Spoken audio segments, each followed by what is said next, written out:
Good morning guys, pinasukan na ako ng unang booking dito sa Batasan. 370 meters ang pick-up, 2 minutes naman ang biyahe. Papunta na ako sa pick-up location. Dito na ako sa pick-up location. Pagdating ko dito sa pick-up location, tumawag na ako kay ma'am na nandito na ako.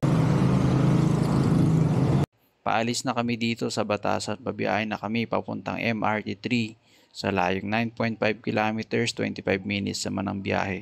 Dumating na kami dito sa drop-off location. Ang pamasahe naman ni ma'am 126 pero binayaran niya ako ng 200.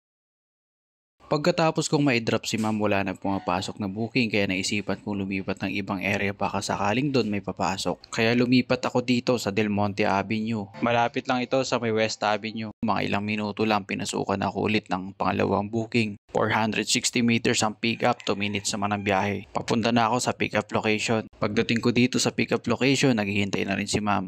Paalis na kami ni ma'am dito sa pick up location. Babiyahe na kami sa layong 2 kilometers, 10 minutes naman ang biyahe sa Del Monte Avenue lang din ang drop-off location ni ma'am. Dumating na kami dito sa drop-off location ni ma'am. 50 pesos naman ang pamasahe. Pagkatapos ko ma-drop yung pangalawang booking, ilang sandali lang pinasukan ako ulit ng pangatlong booking, 400 meters ang pick up, 2 minutes naman ang biyahe. Papunta na ako sa pick up location. Dumating na ako dito sa pick up location. Paalis na kami ni ma'am dito sa kanyang pick up location, babiyahe na kami sa layong 1.7 kilometers, 9 minutes naman ang biyahe. Dumating na kami dito sa drop-off location. 50 pesos naman ang pamasahe ni ma'am pero nag-tip siya ng 10 pesos kaya naging 60 pesos. Pagkatapos ko maibaba yung pangatlo kong booking, mga 5 minutes lang ako nakatambay dito, pinasukan naman ako ng pang-apat na booking. Ang pick up naman sa Caloocan, 1.3 kilometers, 6 minutes naman ang biyahe. Papunta na ako sa pick up location.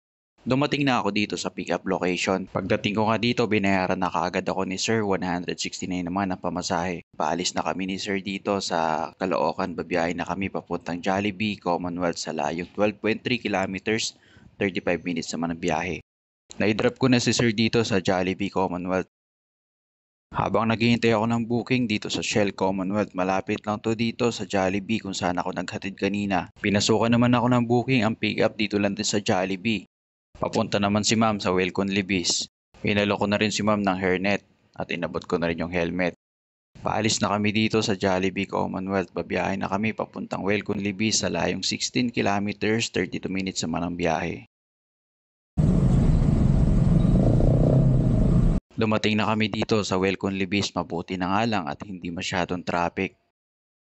202 naman ang pamasahe ni ma'am pero binayaran niya ako ng 210. Ito yung last na booking ko ngayong umaga.